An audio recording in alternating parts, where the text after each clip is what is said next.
Hey guys, so today I'm going to show you how to start live looping even if you've never touched a looper before.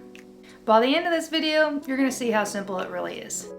Alright, so let's talk about what do you need in order to get started live looping. Well, number one obviously is going to be a looper, and I'm using the Boss RC600 because that's what I use in my workflow. And then the second thing that you're going to need is going to be an instrument or a vocal mic so that you can loop your vocals or you can loop your guitar. And then the third thing I would say would be a good way for you to listen back to what it is that you're looping. So maybe a speaker or some headphones or an amp, just whatever you've got will work. Hey everyone, here from the future. I wanted to preface the demo that you're about to see of creating a rhythm for your loop and say that I am creating a 2-measure progression on my looper in this demo. And I'm coming in on the 1 and I'm ending on the 1. And that's what you need to do if you want your loops to be continuous and smooth. So keep that in mind. You need to be counting when you're getting ready to loop. That way you know where to end and you know where to start. Okay, so since we have everything we need, let's go ahead and get started. Now, the first loop is going to be your most important one because this is going to be your rhythm. This is going to be what the rest of the loop sits upon. So you want to make sure that you take your time and get this right. If you're strumming a guitar, you can mute the strings and create a rhythmic pattern, and this is something that I do often when I'm live looping. So let me go ahead and give you a demo of that.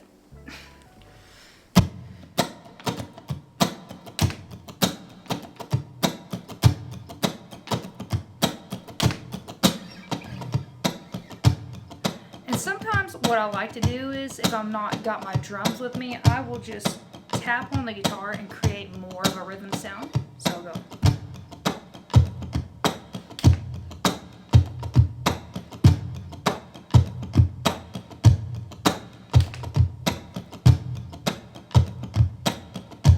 And there we go. We got our rhythm rolling. So after we have our rhythm, let's go ahead and add a chord progression over the top of this.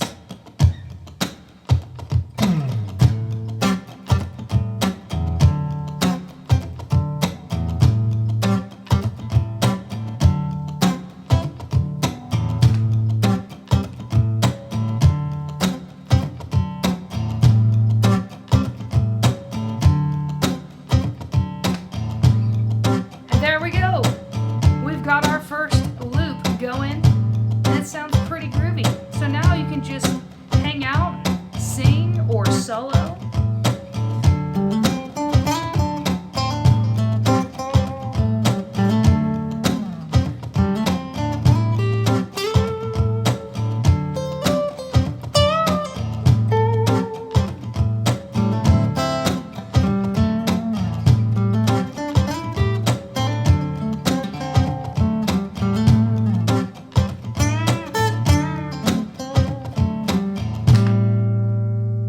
Simple, easy, to the point, a nice little live looping session for you to impress all your friends with. Alright, so before I leave you guys, let me share a few tips with you.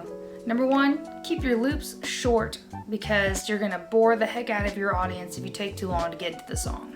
Number two, don't start with 15 layers over a loop.